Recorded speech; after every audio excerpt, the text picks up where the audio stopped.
अब खबरें विस्तार से। कोरोना की पिछली लहर को लेकर लगाई गई पाबंदियों में राज्य सरकार ने ढील दी है। शुक्रवार को राज्य के आपदा प्रबंधन मंत्री बन्ना गुप्ता ने इस संबंध में जानकारी दी। उन्होंने बताया कि पहले जो दुकानें रात को 8 बजे के बाद खोलने पर प्रतिबंध था उसे हटा दिया गया है, यानी अब पूर्व की तरह सभी दुकानें रात 8 बजे के बजाय उसके बाद भी खुलेंगे। इसके साथ ही जिन 7 जिलों में स्कूल को बंद रखा गया था उन 7 जिलों में भी पहले से 8वीं कक्षा तक की स्कूल खुल जाएंगे। स्कूलों को 7 मार्च से खोला जाएगा। परीक्षाएं भी ऑफलाइन होंगी। वहीं शादी विवाह में जहां 200 लोगों को शामिल होना था वहीं अब उसे बढ़ाकर 500 की संख्या कर दी गई है। अब बहुत की गई माननीय मुख्यमंत्री जी के नेतृत्व में। एक तो जो 7 जिले में हम लोगों ने प्रथम कक्षा से 9 कक्षा तक प्रतिबंध लगाया था, वो 7 जिलों को हमने जो है प्रतिबंध से मुक्त कर दिया है। कक्षा 1 से लेके सभी कक्षाओं की पढ़ाई होगी और 7 मार्च से ये स्कूल खोले जाएंगे। दूसरा है कि पार्क, पर्यटन स्थल खोल दिए जाएंगे, स्विमिंग पूल वगैरह है वो सारे खोल दिए जाएंगे। और रात 8 बजे का जो बंद का प्रतिबंध था उसको मुक्त कर दिया गया है। अब पुराने सुचारू रूप से वो चले आएंगे। और जो 200 लोगों का ये था, एकत्रित 200 लोग होंगे, उसके जगह 500 लोगों को हम लोगों ने रिलैक्सेशन किया है। ये रेस्टोरेंट, बार, सिनेमा, इसमें 50% की बाध्यता को समाप्त करते हुए 100% जो है रेस्टोरेंट, बार और सिनेमा में 100% की जो है उनका सीटिंग कैपेसिटी के हिसाब से वो अपना काम कर सकेंगे। पूर्वी सिंहभूम जिले के राखा क्षेत्र अंतर्गत स्वासपुर इलाके में बन रहे पुलिस प्रशिक्षण केंद्र में कार्य कर रहे ठेका कर्मियों को न्यूनतम मजदूरी से वंचित किया जा रहा है। Messrs bull fighter security services नामक संवेदक के अंतर्गत ये तमाम कर्मचारी कार्यरत है। बता दें कि ये संवेदक के तहत 50 ठेका कर्मी अलग अलग तरह के कार्य करते हैं। वैसे इस मामले में all India trade union Congress ने पूर्व में ही मजदूरों के हक को लेकर आंदोलन शुरू कर दिया था। इसी के तहत शुक्रवार को जिला उप श्रमायुक्त कार्यालय में त्रिपक्षीय वार्ता आयोजित की गई थी, जिसमें संवेदक पक्ष के तरफ से कहा गया कि उनके द्वारा न्यूनतम वेतन भुगतान किया जा रहा है।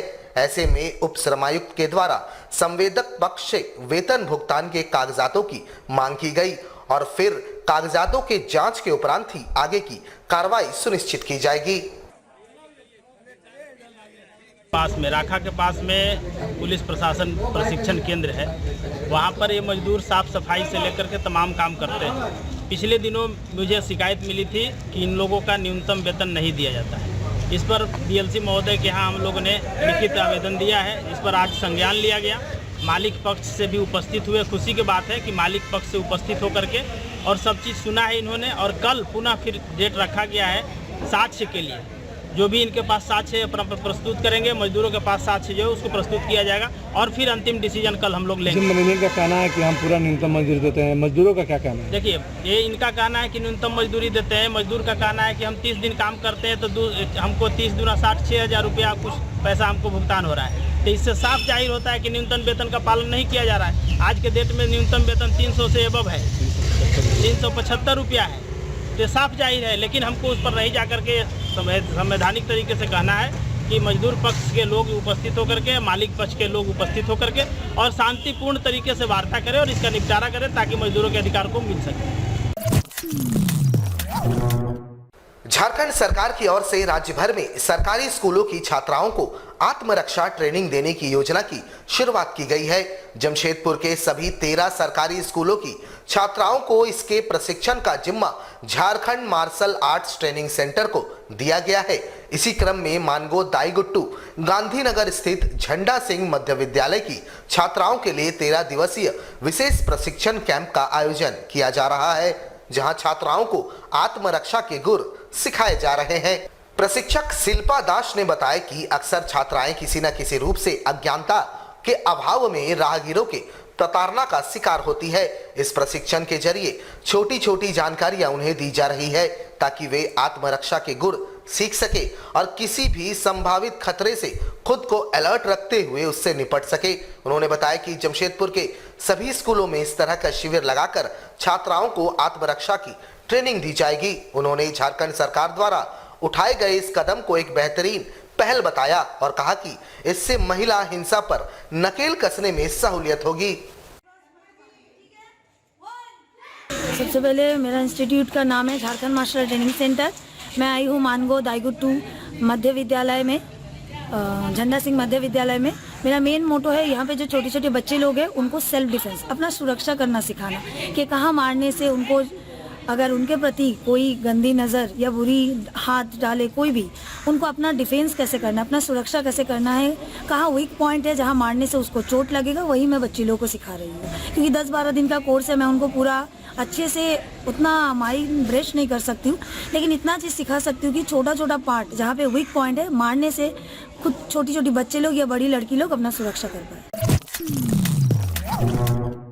सरायकेला स्थित आदित्यपुर इंडस्ट्रियल एरिया के जेएमटी ऑटो प्राइवेट लिमिटेड में कामगारों ने शुक्रवार को फिर से डीएलसी दरबार में अपनी फरियाद लगाई। बता दें कि पिछले 4 महीनों से वेतन और लगभग 2 साल से पीएफ और ईएसआई की मांग को लेकर कंपनी के लगभग 800 नियमित और ठेकाकर्मी आंदोलित है। कई दौर की वार्ता के बाद भी प्रबंधन मजदूरों को वेतन नहीं दे रही है। डीएलसी कार्यालय में त्रिपक्षीय वार्ता के लिए बुलाए जाने के बाद भी प्रबंधन अपना पक्ष रखने नहीं पहुंचा। इधर एक बार फिर से शुक्रवार को कामगारों ने डीएलसी दरबार में फरियाद लगाकर बकाया वेतन और पीएफ ईएसआई भुगतान की मांग किए जाने की फरियाद लगाई।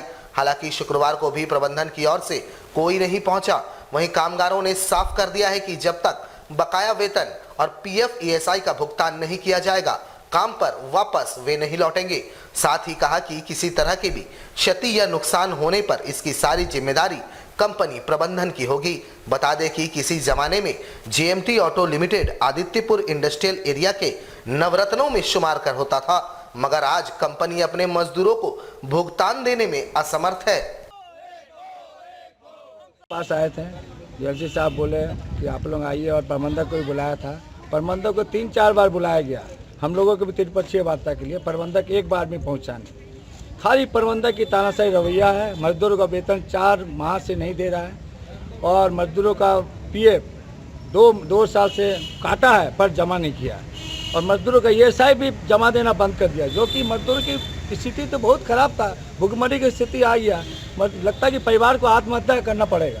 4 साल का सैलरी, बोनस, पीएफ, मजदूर को जो बेनिफिट है सब मार के रखा हुआ है। एकदम खाली तानाशाही रवैया, काम कराना और काम करा के वेतन नहीं देना। सरायकेला जिले के आदित्यपुर थाना अंतर्गत आरआईटी मोड़ के समीप नाइट शिफ्ट ड्यूटी से लौट रहे मजदूर से अज्ञात अपराधियों ने भुजाली से हमला कर पर्स और मोबाइल लूट लिया।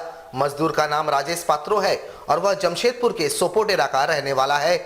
जानकारी देते हुए मजदूर ने बताया कि वह सोखी इंजीनियरिंग में काम करता है। आज सुबह नाइट शिफ्ट समाप्त कर आरआईटी मोड़ से ऑटो पकड़ने के लिए पहुंचा कि 2 युवक वहां आ धमके और जबरन पैसों की मांग करने लगे। नहीं देने पर मारपीट करते हुए पर्स और मोबाइल छीनने का प्रयास करने लगे। जब विरोध किया तब और 10-12 युवक वहां आ धमके और भुजाली से मारकर उन्हें घायल कर दिया। मामले की जानकारी मिलते ही पुलिस मामले की छानबीन में जुट गई है। बता दें कि 2 दिन पूर्व बाइक सवार अपराधियों ने राह चलती महिला से चूना भट्टा के समीप लूट की घटना को अंजाम दिया था। अभी पुलिस को उस मामले में सफलता नहीं मिली है कि एक और लूट की घटना को अपराधियों ने अंजाम दे दिया। थाना प्रभारी आलोक कुमार दुबे ने बताया कि जल्द ही अपराधियों को गिरफ्तार कर लिया जाएगा। नाइट ड्यूटी आया था यहाँ सोखी में, मैं ड्यूटी करता हूँ। मैं नाइट ड्यूटी करके निकला, ऑटो पे बैठने जा रहा था, ये आरआईटी मोड़ पे बैठने जा रहा था, तो वहाँ पर ही 2 लड़का ने आया, मेरे को बोला कि पैसा दो, मैंने नहीं दिया। तो फिर 10 लड़का आ गया उसके पीछे, और 2 लड़का के पीछे 2 लड़का के पीछे 10 लड़का आ गया। मेरे को बोला तुम इतना पैसा दो नहीं तो तुम जान से चल जाओगे। फिर मैंने बोला कि पेमेंट नहीं हुआ है, मैं दे दूंगा। तो मेरा पर्स और मेरा मोबाइल छीन के ले गए। ऊपर से मेरे को भुजाली भी मारे वो लोग। मैं आदित्यपुर थाना आया हूँ। जमशेदपुर के बर्मा माइंस स्थित ITI कॉलेज परिसर में टाटा स्टील फाउंडेशन एवं CII के संयुक्त तत्वाधान में मॉडल करियर सेंटर की शुरुआत की गई। टाटा स्टील के VP चाणक्य चौधरी उद्घाटन समारोह में मौजूद रहे। वहीं इस दौरान CII जमशेदपुर चैप्टर के तमाम लोग भी यहां मौजूद रहे। उद्घाटन के दौरान इनके द्वारा तैयार किए गए एक मोबाइल ऐप की भी लॉन्चिंग की गई, जो नौकरी के तलाश में लगे युवाओं को उनके शिक्षा के आधार पर नौकरी दिलवाने में मदद करेगी। वैसे इस दौरान परिसर में कई कंपनियों के द्वारा भर्ती कैंप भी लगाया गया, जहां बड़ी संख्या में युवाओं ने अपने नौकरी हेतु आवेदन भी जमा किए। बातचीत के क्रम में टाटा स्टील के VP चाणक्य चौधरी ने कहा कि यह मॉडल कैरियर सेंटर युवा वर्ग के काउंसलर के रूप में कार्य करेगा और उनके हुनर को निखारेगा और जिनकी जिस तरह की योग्यता उन्हें उस तरह की नौकरी दिलाने में मदद करेगा। और ये एक बहुत अच्छा एक इनिशिएटिव है, जिससे कि कुछ भी बच्चे जहाँ भी स्किल हो रहे हैं या पढ़ रहे हैं और कोई कंपनी कहीं पे भी नौकरी ऑफर कर रही है, तो ये MCC के थ्रू उसकी मैचिंग कर सकते हैं। तो मुझे जब ये बताया जा रहा था तो मुझे ख्याल आया कि जैसे शादी के लिए भी लोग ऐसे ही पार्टनर्स ढूंढते हैं, तो ये भी उस वैसा ही एक है कि एक कंपनी है जिसको एक टाइप का स्किल चाहिए, एक टाइप का एम्प्लॉय चाहिए, और यहाँ पे कुछ स्किल्स हैं अवेलेबल। तो इट्स नॉट नेसेसरी कि हमारे इस कैंपस से ही पढ़ के बच्चे बाहर गए हों, बाकी भी स्कूल कॉलेज से बच्चे पढ़ रहे हैं, उनका भी अगर मैचिंग करा पाएँ हम कि भाई ऐसा पढ़ाई वाला बच्चा है और ऐसा कुछ कंपनी है जिसको चाहिए, उसका मैचिंग हो सके, तो MCC के थ्रू ये लोग करियर काउंसलिंग करके उनको मैच कराते हैं।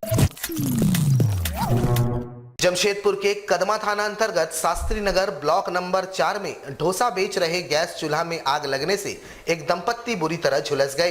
दोनों को स्थानीय लोगों के सहयोग से MGM अस्पताल लाया गया, जहां दोनों का इलाज चल रहा है।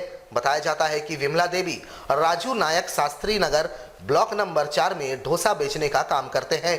विमला देवी डोसा बना रही थी। इस दौरान गैस चूल्हे में अचानक आग लग गई। बचाव के क्रम में पति राजू भी झुलस गया। मिली जानकारी के अनुसार सिलेंडर आज ही रिफिल करा कर लाया गया था। आग कैसे लगी, इसकी जांच की जा रही है। फिलहाल विमला देवी की हालत नाजुक है। शास्त्री नगर ब्लॉक नंबर 4 में गैस सीधा से आग लग गया। गैस चूल्हा में विमला देवी नाम का महिला वो खाना बना रही थी। उनके पति राजू उनको मदद भी कर रहे थे। पैसे से लोग इडली डोसा बेचने का काम करते हैं। घायल में एक घायल है, आंशिक रूप से घायल है, और एक झुलसे हुए। हमारे साथ लगातार जुड़े रहने के लिए आप हमें YouTube पर जरूर सब्सक्राइब करें। आज के लिए बस इतना ही। कल आपसे फिर मिलेंगे कुछ नई खबरों के साथ। तब तक के लिए AMG न्यूज़ की पूरी टीम को दीजिए इजाजत। नमस्कार।